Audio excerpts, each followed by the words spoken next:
आपका स्वागत है आपके अपने इस YouTube channel science class and GK पर।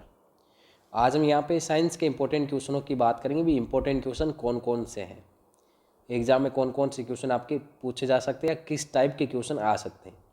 तो जो भी हम क्वेश्चन करने वाले हैं यहाँ से लगभग आपको 70 से हम 60 से लगभग हम बात करें यहाँ पे 80% के बीच में आपको क्वेश्चन देखने को मिलेंगे। ठीक है, तो जैसे चैप्टर वाइज बात करेंगे यहाँ पे फर्स्ट लेसन की बात करें तो केमिकल इक्वेशन को हम बैलेंस कैसे कर सकते हैं या केमिकल इक्वेशन को यहाँ पे बैलेंस करने का क्वेश्चन आ सकता है। कोई भी केमिकल इक्वेशन आएगी आपके सामने, जैसे कि मान लो H2+O2 आ गई और यहाँ पे H2O लिखा गया कि इसको बैलेंस करो, तो वो आपको बैलेंस करना आना चाहिए।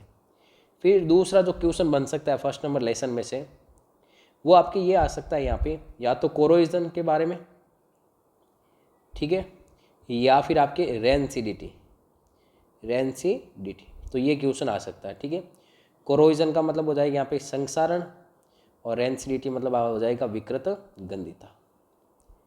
ये आपके क्वेश्चन पूछे जा सकते हैं। या फिर आपके कौन सा आ सकता है, या आपके देखो इसमें एडिशन रिएक्शन का आ सकता है, एडिशन रिएक्शन, या डबल डिस्प्लेसमेंट रिएक्शन का आ सकता है, या फिर इसके अंदर आ सकता है आपके यहाँ पे ध्यान में रखना फोटोलाइटिक डिकम्पोजिशन। ठीक है ना, ये क्वेश्चन आ सकते हैं जिसमें आपको ब्लैक एंड वाइट फोटोग्राफी में जिसका यूज़ किया जाता है, ब्लैक एंड वाइट, वो आपको यहाँ से याद रखना है। तो ये फर्स्ट नंबर लेसन के क्वेश्चन आप ध्यान में रखना। 6 क्वेश्चन बताए थे, ज़्यादातर आपको इन्हीं में से देखने को मिल जाएंगे। फिर हम बात करें यहाँ पे चैप्टर नंबर 2 की बात करें। देखो चैप्टर नंबर 2 में एक तो आपको एसिड और बेस है, इनके बीच में थोड़ा डिफरेंट पता रखना है आपको। ठीक है, फिर नेक्स्ट पीएच के बारे में पता होना चाहिए, पीएच स्केल क्या होती है यहाँ पे वो पता रहना चाहिए। फिर देखो यहाँ पे टूथ डिके का आपके दे रखा है, एक टूथ डिके का दे रखा है। ठीक है, और इसके अलावा यहाँ पे स्टोमक की पीएच का दे रखा है, स्टोमक है इसकी पीएच का दे रखा है। Importance in our daily life PH वो जो टॉपिक है उसी के अंदर है। ठीक है, स्टोमक की पीएच, टूथ डिके के बारे में यहाँ पे दे रखा है, एक एसिड रेन का यहाँ पे समझाया हुआ है। ठीक है, एसिड रेन का वो भी आपको याद रखना है। फिर नेक्स्ट देखो पीओपी का फॉर्मूला आपको पता रखना है, पीओपी का फॉर्मूला। इसके अलावा इसका यूज़ आपको पता रखना है। यहाँ पे एक बेकिंग सोडा है, बेकिंग सोडे का फॉर्मूला आपको पता रखना है यहाँ पे, और इनके यूज़ आपको पता होने चाहिए। बेकिंग सोडे के अलावा यहाँ पे एक होता है आपके वॉशिंग सोडा, इस वॉशिंग सोडा है, इस वॉशिंग सोडे का भी फॉर्मूला और आपको यहाँ पे यूज़ पता रखने हैं। ठीक है ना, तो POP, baking soda, washing soda. इसके अलावा यहाँ पे आपको इसी लेसन के अंदर एक यहाँ पे क्लोर एल्केली रिएक्शन मिलेगी, क्लोर एल्केली रिएक्शन। ठीक है, तो वो क्लोर एल्केली रिएक्शन आपको ध्यान रखनी भी, क्लोर एल्केली रिएक्शन क्या होती है। इसके अलावा H2 गैस का फॉर्मेशन, H2 गैस का फॉर्मेशन दे रखा है इसी के अंदर आपके कि भी एसिड की रिएक्शन मेटल के साथ करवाते हैं, मेटल के साथ, जिंक के साथ या आयरन के साथ करवाते हैं तो हाइड्रोजन गैस का फॉर्मेशन होता है, वो आपको याद यहाँ पे रखना है। कुछ नेचुरल एसिड है, नेचुरल एसिड जैसे कि आपके नेटल के अंदर, ठीक है, बी स्टिंग के अंदर, और इसके अलावा यहाँ पे आपको ध्यान रखना कर्ड के अंदर, टर्मरिड के अंदर, ये कौन से एसिड होते हैं वो नेचुरल एसिड के नाम आपको याद रखने।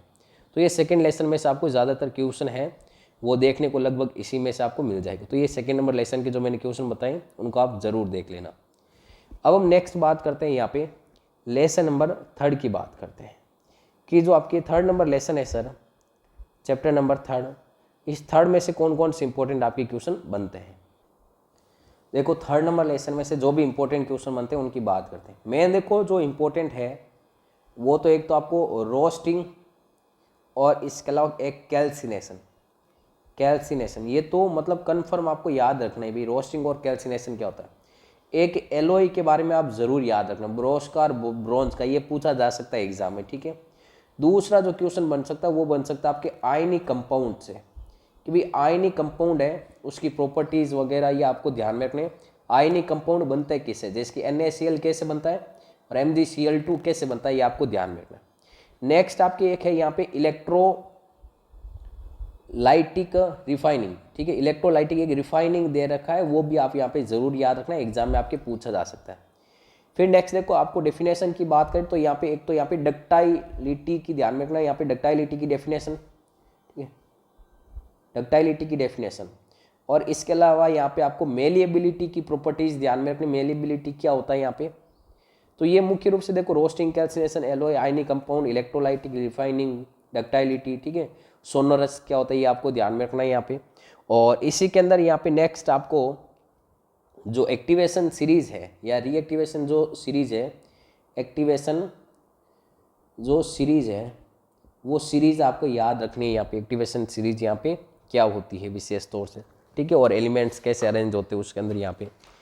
फिर देखो इसी के अंदर यहाँ पे जो आपकी और इसके अलावा जो एक्स्ट्रा क्वेश्चन बन सकता है वो है आपके मेटल की रिएक्शन किसके साथ में, यहाँ पे एयर के साथ में, H2O के साथ में यहाँ पे, ठीक है, मेटल की आपके नॉन मेटल के साथ, मेटल ऑक्साइड की रिएक्शन आपके यहाँ पे एसिड के साथ वगैरह। तो ये रिएक्शन आपको कंप्लीट ध्यान में रखनी। मुख्य रूप से जो मेन इंपॉर्टेंट क्वेश्चन बन रहे थे वो मैंने आपको कंप्लीट यहाँ पे बता दिए, बाकी एक्स्ट्रा चीज़ें भी आपको यहाँ पे याद रखनी जरूरी है, ठीक है ना।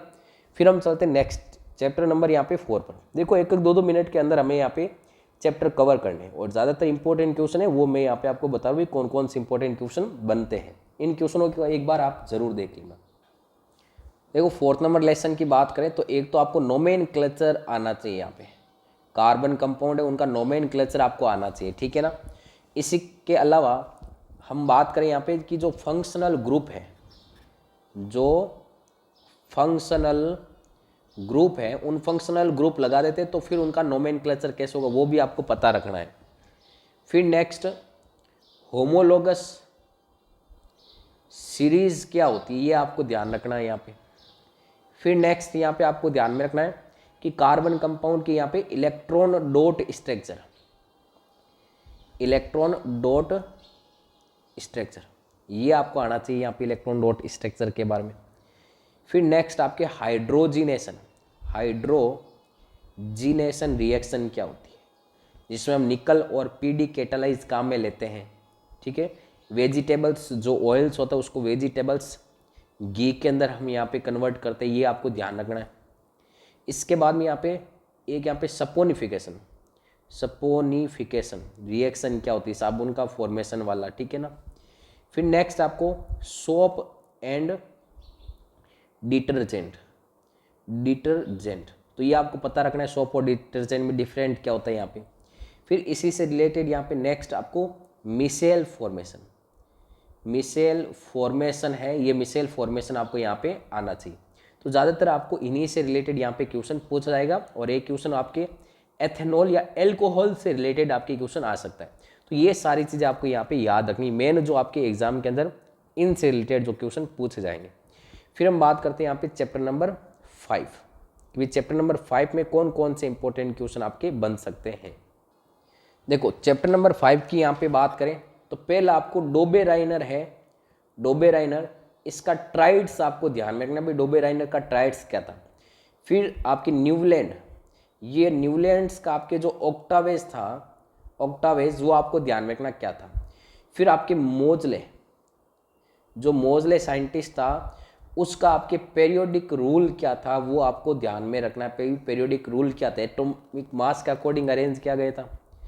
फिर आपके नेक्स्ट आता है यहाँ पे ध्यान में रखना, ये तो हो गए आपके मेंडलीफ का, पहले हो जाएगा आपके मेंडलीफ का, ठीक है, पहला कौन सा हो जाएगा यहाँ पे मेंडलीफ। फिर आपके हो जाएगा यहाँ पे मोजले, मोजले की भी आपकी पेरियोडिक टेबल के बारे में आपको रूल पता रखना है यहाँ पे कि इन्होंने आपके एटॉमिक आपके नंबर के अकॉर्डिंग अरेंज किया था। मॉडर्न पेरियोडिक टेबल हम यहाँ पे कह सकते हैं, ठीक है ना। ये आपको चीज़ें यहाँ पे पता रखनी है। इसके अलावा यहाँ पे आपको पता रखना है भाई 2n स्क्वायर क्या है, भाई किसी भी सेल्स के अंदर मैक्सिमम इलेक्ट्रॉन कितने आ सकते हैं उसको इस फॉर्मूले के द्वारा हम यहाँ पे पता लगा सकते हैं। फिर आपके एटॉमिक, देखो एटॉमिक एक तो साइज, ठीक है, एक एटॉमिक आपको रेडियस। इसके अलावा यहाँ पे ध्यान में रखना आपको इलेक्ट्रोनेगेटिविटी, इलेक्ट्रोनेगेटिविटी, और इसके अलावा आपको ध्यान में रखना है यहाँ पे रेडियस तो कंफर्म ध्यान में रखनी है। ये इनसे रिलेटेड आपके एग्जाम में क्वेश्चन आ सकते हैं, कुछ नहीं है इस 5 नंबर लेसन के अंदर, बस ये 6 क्वेश्चन आपके बनते हैं। इन 6 क्वेश्चन को आप कंप्लीट अच्छे से कवर कर लेना। ज़्यादातर मेंडलीफ और मोजले की आपके पीरियोडिक टेबल से ही आपकी क्वेश्चन आएगा, तो ये आपकी 5th नंबर लेसन के अंदर इंपॉर्टेंट क्वेश्चन हो जाएंगे। फिर हम बात करते हैं यहाँ पे चैप्टर नंबर 6 की बात करें। देखो चैप्टर नंबर 6 को अगर आप कंप्लीट ना पढ़ो तो मेरे अकॉर्डिंग एक तो आप जितने भी फिगर दे रखे वो फिगर आपको बनाने आने चाहिए, ठीक है। इसके अलावा आपको डाइजेस्टिव एंजाइम पता रखना है। यहाँ पे डाइजेस्टिव एंजाइम के जो फंक्शंस हैं वो आपको यहाँ पे पता रखना भी डाइजेस्टिव एंजाइम के फंक्शंस कौन कौन से हैं, ठीक है ना, और कौन कौन से डाइजेस्टिव एंजाइम्स हैं। फिर आपको यहाँ पे पता रखना है एरोबिक एंड एनारोबिक रेस्पिरेशन, इन दोनों के बीच में डिफरेंट आपको पता रखना है। एरोबिक और एनारोबिक रेस्पिरेशन में क्या डिफरेंट होता है। फिर नेक्स्ट यहाँ पे एक तो फोटोसिंथेसिस, ठीक है, ये थोड़ा इंपॉर्टेंट है यहाँ पे। फोटोसिंथेसिस, ये फोटोसिंथेसिस कैसे होता है प्लांट में, क्या क्या रिक्वायरमेंट चीज़ें होती है वो आपको कंप्लीट इसके अंदर पता रखना है। फिर नेक्स्ट आपके एक्सक्रेटरी सिस्टम है, ये एक्सक्रेटरी सिस्टम है, इसके अंदर ये आपको पता रखना है एक्सक्रेटरी सिस्टम क्या होता है। नेफ्रॉन की स्ट्रक्चर दे रखी है, वो नेफ्रॉन की स्ट्रक्चर आपको पता रखनी है। इसके अलावा देखो यहाँ पे सर्कुलेटरी सिस्टम आपको पता रखना है। यहाँ पे सर्कुलेटरी सिस्टम क्या होता है। एक यहाँ पे लिम्फ के बारे में ज़रूर ध्यान में रखना, ठीक है ना, ये थोड़ा इंपॉर्टेंट है। यहाँ पे लिम्फ वाला आप स्टार लगा लेना। फिर इसी के अंदर एक हीमोडायलिसिस भी आता है यहाँ पे, हीमोडायलिसिस भी। हीमोडायलिसिस प्रोसेस कब करवाई जाती है, ये हीमोडायलिसिस यहाँ पे क्या होता है ये आपको पता यहाँ पे रखना है, ठीक है। और थोड़ा बहुत आप ब्लड के बारे में ध्यान रखना। आसानी से ये चैप्टर आपका यहाँ पे क्लियर हो जाए। ज़्यादातर फिगर पूछने के चांस बनते हैं। उसके बाद में डाइजेस्टिव एंजाइम से रिलेटेड क्वेश्चन आ सकता है, एरोबिक एनारोबिक, ये सारी चीज़ आपको यहाँ से कंप्लीट होनी है, ठीक है ना। तो इंपॉर्टेंट जो क्वेश्चन बनते हैं उनकी शॉर्ट में हम बात करें कि भी कौन कौन से इंपॉर्टेंट क्वेश्चन बन सकते हैं यहाँ पे। मिलते हैं वापस नेक्स्ट चैप्टर की तरफ चलते हैं यहाँ पे, और नेक्स्ट जो चैप्टर की बात करेंगे और वो चैप्टर की बात करें हम यहाँ पे 7 नंबर लेसन। अब देखो 7 नंबर लेसन के अंदर, 7 नंबर लेसन के अंदर देखो आपको एक तो न्यूरॉन है, इस न्यूरॉन का फिगर आपको आना चाहिए यहाँ पे। फिर जो इंपॉर्टेंट बनता है वो बनता है यहाँ पे एक तो रिफ्लेक्स एक्शन और एक आपको रिफ्लेक्स आर्क ध्यान रखना, ठीक है ना। ये देखो इंपॉर्टेंट क्वेश्चन है, यहाँ से आपके क्वेश्चन जरूर 100% आएंगे। इसके बाद में देखो ये आपके 3rd नंबर प्लांट है, तो प्लांट हार्मोन के बारे में आपको पता रखना भाई प्लांट हार्मोन कौन कौन से और क्या क्या कार्य करते हैं। ह्यूमन के अंदर कौन कौन से हार्मोन होते हैं, और कोई भी हार्मोन अगर यहाँ पे कम हो जाता है अमाउंट के अंदर तो कौन सा डिसऑर्डर होता है वो आपको ध्यान में रखना है, ठीक है। फिर यहाँ पे देखो प्लांट के अंदर मूवमेंट ध्यान में रखना, मूवमेंट कौन कौन से होते हैं यहाँ पे, जैसे कि फोटोलाइटिक, केमियोट्रोपिक मूवमेंट, ठीक है ना, ये आपको ध्यान में रखना है। ह्यूमन के अंदर आपके मेन तौर पे टेस्टिस और ओवेरी ग्लैंड के द्वारा कौन कौन से हार्मोन सिक्रेट किए जाते हैं ये आपको विशेष तौर से यहाँ पे ध्यान में रखना है, ठीक है। तो ये आपके मेन इंपॉर्टेंट यहाँ से क्वेश्चन बनते हैं 7 नंबर लेसन के अंदर। तो ये इंपॉर्टेंट जो भी क्वेश्चन थे वो मैंने आपको बता दिए।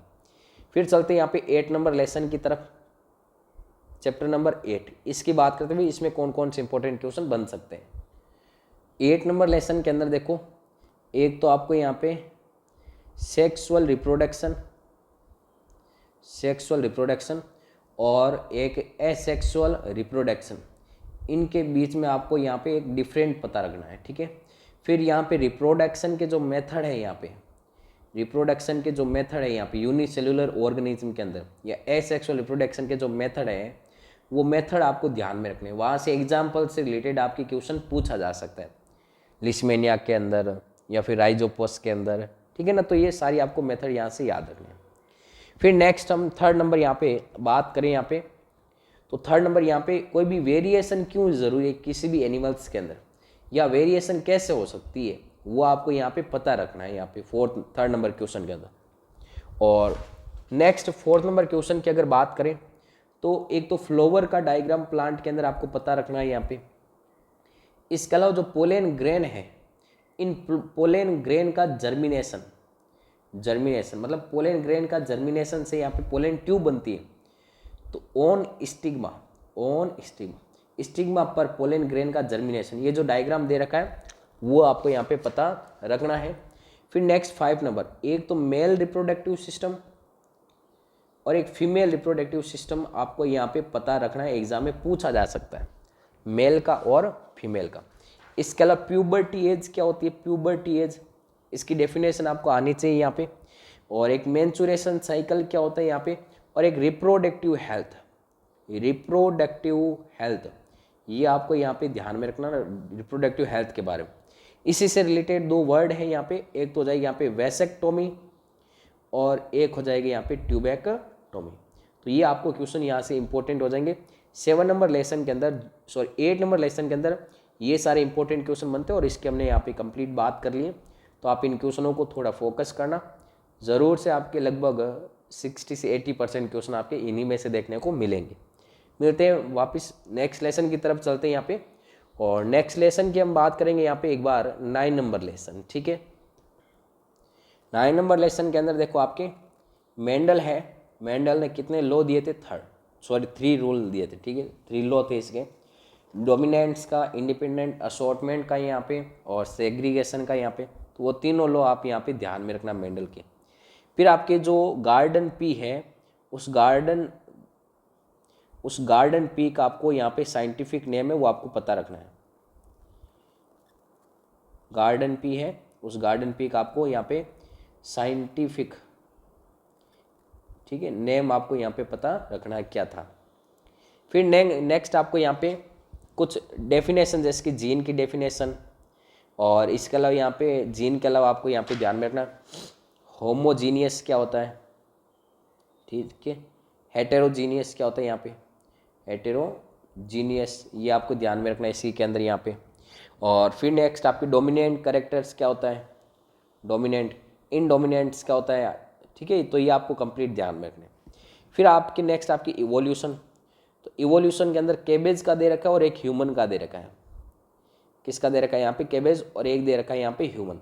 तो ये आप विशेष तौर से यहाँ पे ध्यान में रखना। तो ये आपके क्वेश्चन इंपॉर्टेंट यहाँ से बन सकते हैं।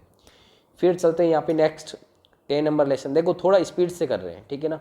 और ये 10 नंबर लेसन है, ये आपको नेक्स्ट वीडियो के अंदर मिल जाएगा, लगभग आपके शाम तक अपलोड कर दिया जाएगा। तो आपके 10 नंबर क्वेश्चन के बाद में जो जितने भी चैप्टर है 10th के बाद में 11 नंबर 12, ठीक है, वो 16 तक हम कंप्लीट कर लेंगे, और ये बाकी के आपके क्वेश्चन नेक्स्ट वीडियो के अंदर आपको मिल जाएंगे। मिलते हैं वापस नेक्स्ट वीडियो के अंदर।